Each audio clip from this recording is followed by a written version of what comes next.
Lamɛnbaw an ka foli bɛ kala se aw bɛɛ lajɛlen ma bi an bɛna kumakan minnu da la minɛ an y'o sɔrɔ faranskaw olu ka jamana ɲɛmɔgɔ la ni o ye Emmanuel Macron ye. Lajɛ dɔ o nana ka na tɛmɛ ani a ka lasigidenw ni ɲɔgɔn cɛ. Lasigiden minnu ni olu carilen don Faransi a jɛɲɔgɔn jamanaw ani diɲɛ seleke naani jamana tɔw olu kɔnɔna na. O lajɛ o nana ka na kɛ Faransi jamana faama sigiyɔrɔ la n'an k'o ma ko Élysée.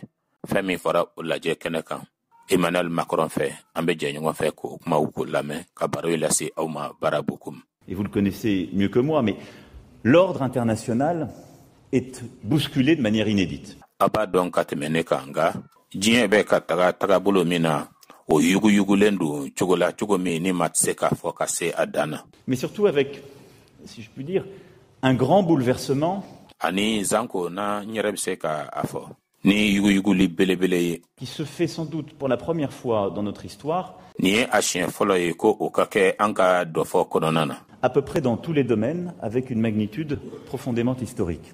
Mise ka fo bulofara u bela jelena wa kera ni yanga mi o de barka ka bo kosobe fo abedo tariku konana na bedo dofo konana. C'est d'abord une transformation, une recomposition géopolitique et stratégique.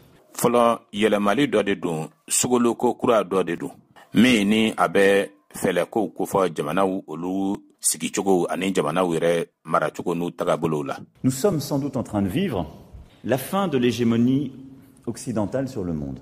Sika konte ala ambe ala ka femi nyanamaya oye farajelat le bien fan fe bolo muko ulu ka setigia nu ka kuntigia o kuncheli jien kuru kara konana.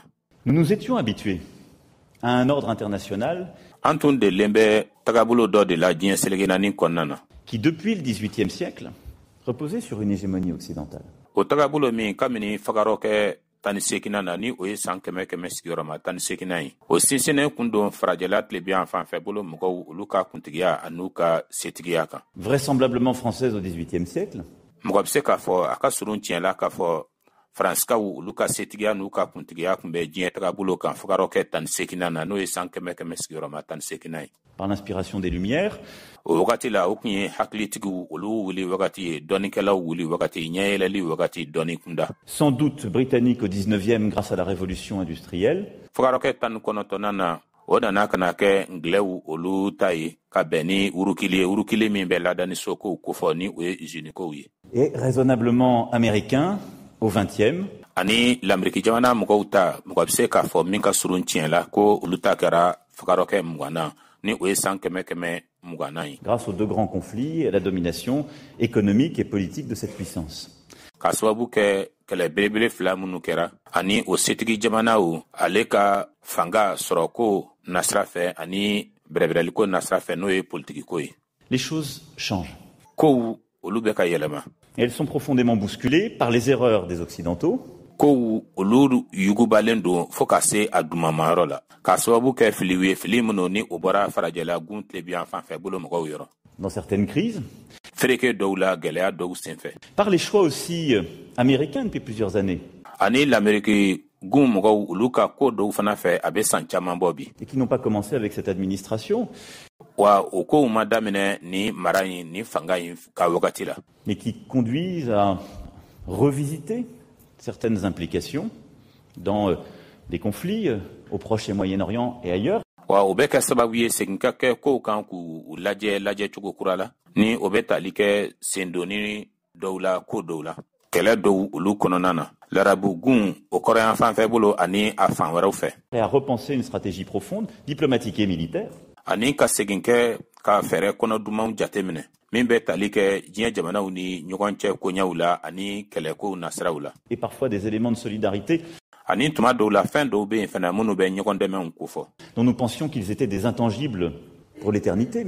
An tun b'a miiri la k'a fɔ k'olu ye fɛn minnu ni maga man kan ka kɛ u la ni tu man kan ka kɛ u la fo bada. Même si nous avions constitué ensemble dans des moments géopolitiques qui pourtant avaient changé. Hal n'a kɛra k'a fɔ ko wagatiw de kɛra la an jɛra ɲɔgɔn fɛ ka kɛ kulu ye kulu minnu ni o bɛ jamanaw ka ɲɛnamaya cogo ani u ka kungow ɲɛnabɔli cogo kofɔ ni o kun kɛra wagati ɲumanw ye. Pourtant aujourd'hui ont changé. Nka bi o tagabolow yɛlɛmana. Et puis c'est aussi l'émergence de nouvelles puissances. ka fara o kan fɛnɛ setigi jamana kuraw olu de fɛnɛ bɛ ka wuli ka jɔ dont nous avons sans doute longtemps sous-estimé l'impact.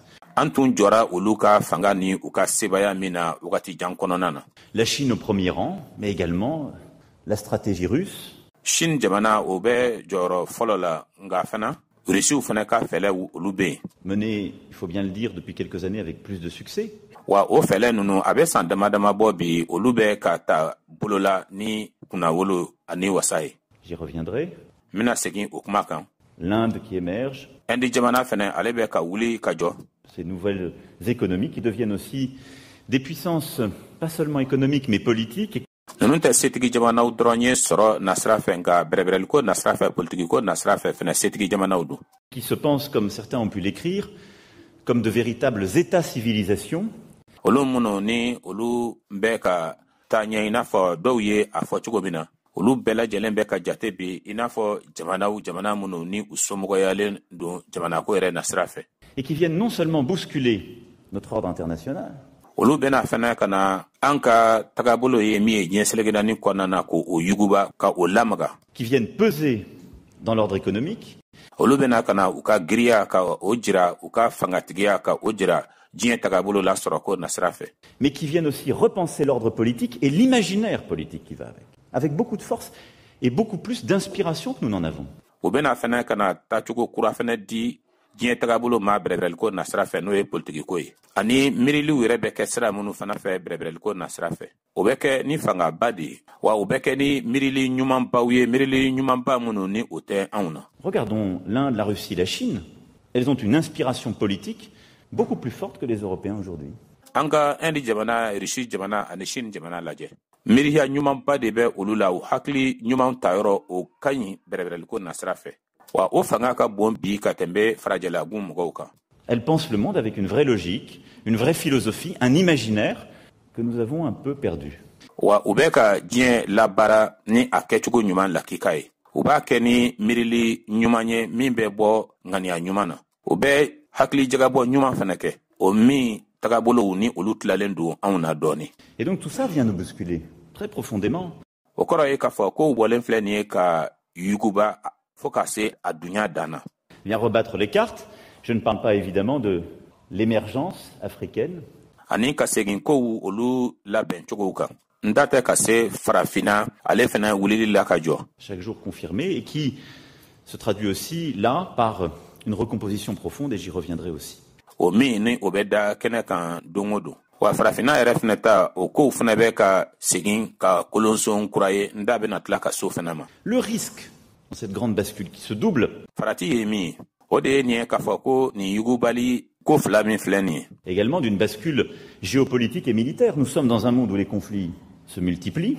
Yugubali min ni a bɛ tali kɛ jamanaw ka bɛrɛbɛrɛli siraw ni u sigicogow la fo kana se nantigi ko ma ka da kan an bɛ diɲɛ dɔ de kɔnɔna na kɛlɛw bɛ ka sigiyɔrɔma min kɔnɔna na. Et où je vois deux principaux risques.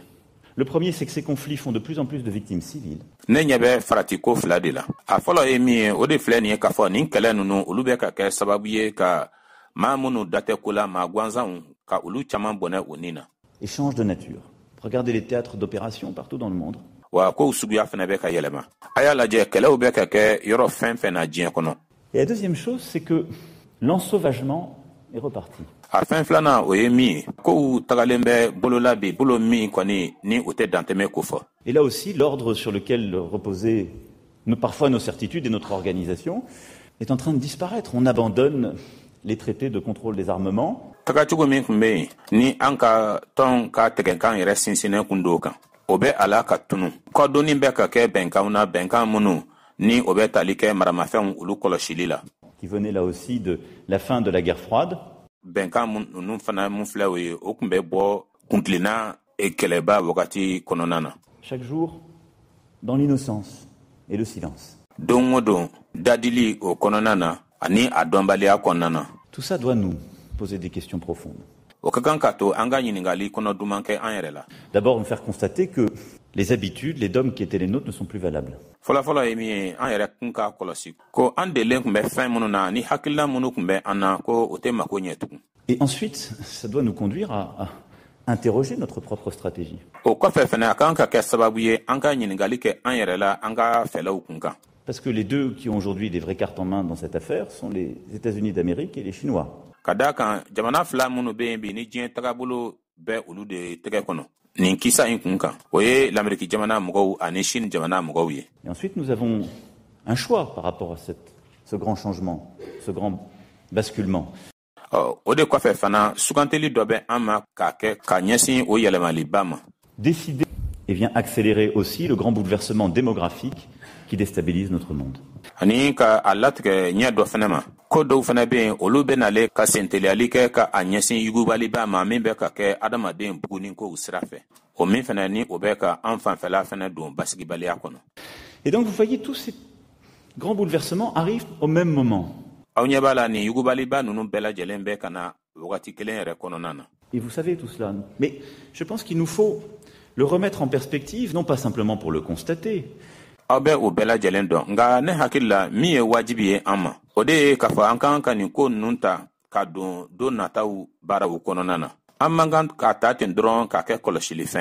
Mais pour essayer de voir comment nous devons agir utilement à ce moment.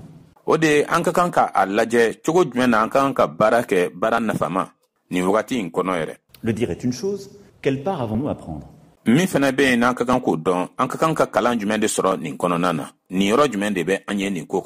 Nous pouvons décider d'en être les spectateurs, les commentateurs.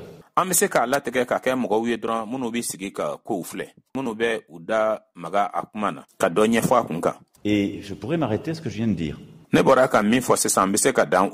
Et au fond de dire, nous allons continuer la même action en France.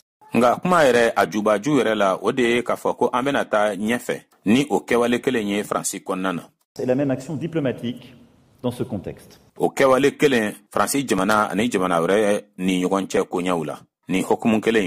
Cette stratégie de la prudence ou de la poursuite des habitudes, parce qu'on peut d'ailleurs suivre cette voie,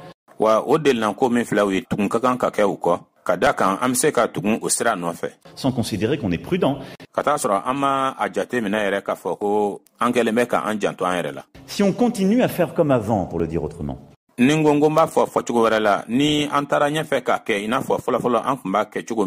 Qu'on soit d'ailleurs une entreprise, un diplomate, un ministre, un président de la République, un militaire.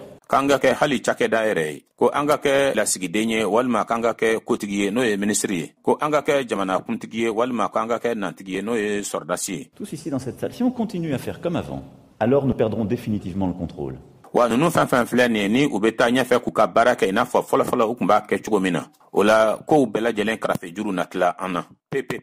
Et alors ce sera l'effacement. Je peux vous le dire avec certitude. Nous savons que les civilisations disparaissent, les pays aussi. L'Europe disparaîtra.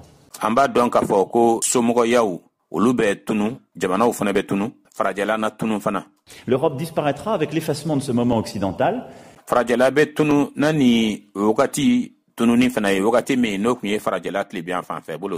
Et le monde sera structuré autour de deux grands pôles. Les États-Unis d'Amérique et la Chine. Et nous aurons le choix entre des dominations. Nous pourrons faire semblant de l'oublier. On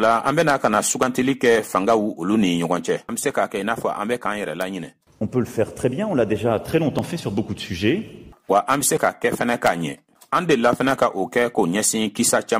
On expliquera que nous sommes souverains. On se battra pour maintenir les emplois dans notre pays.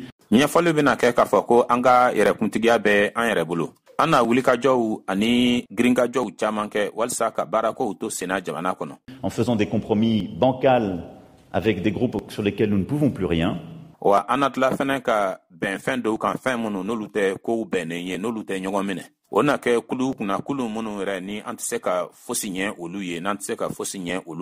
On essaiera d'avoir des politiques environnementales dans notre pays ou sur notre continent.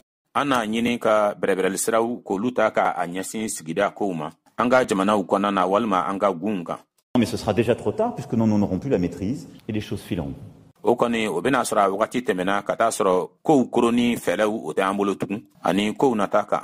C'est la ligne de plus grande pente. o kɔni o ye sira de sira min ni jate ka kan ka bɔ min kan ka tɛmɛ fɛn tɔw bɛɛ kan. C'est la ligne de plus grande pente. O de ye sira ye fɛnɛ sira min ni a tintin yɛlɛnen don kosɛbɛ ni gɛlɛyaw b'a la. Il y a une autre stratégie, celle de l'adaptation. Fɛɛrɛ wɛrɛ fɛnɛ bɛ yen o de ye ka i yɛrɛ bɛrɛ bɛn a ma. Consiste à dire il faut au fond courir plus vite face à ce monde qui bouge. Donc o kɔrɔ ye k'a fɔ ko an ka kan ko ka an boli kosɛbɛ ka tɛmɛ ni diɲɛ kan diɲɛ min bɛ lamaga la. On va essayer de faire quelque chose sur l'écologie vaguement, mais on doit s'adapter à cet ordre qui va plus vite. An bɛna ka na fɛn dɔw sigi sen kan ka ɲɛsin adamadenw ani ɲɛnamaya fɛn tɔw olu balo cogo la dugukolo kan. Nka an ka kan de ka an bɛrɛ bɛn nin tagabolo la tagabolo min ni a sen ka teli kosɛbɛ. Faire des réformes pour rattraper les autres simplement. Ka yɛlɛmali dɔw sigi sen kan walasa ka boli ka kun tɔw la dɔrɔn. En essayant de ne pas vraiment changer, de ne pas vraiment peser. Ka a lajɛ an kana na kow yɛlɛma an fanga kana na tintin kow kan. C'est un scénario intermédiaire qui, assez rapidement à mes yeux, nous conduira au même résultat. O kɔni o ye kɛfɛn de kɛfɛn minnu ni o bɛ furancɛ la o min teliya la ni o bɛna kɛ sababu ye ka an lase o jaabi kelen yɛrɛ ma. Lamɛnbaaw ni kun ye Emmanuel Macron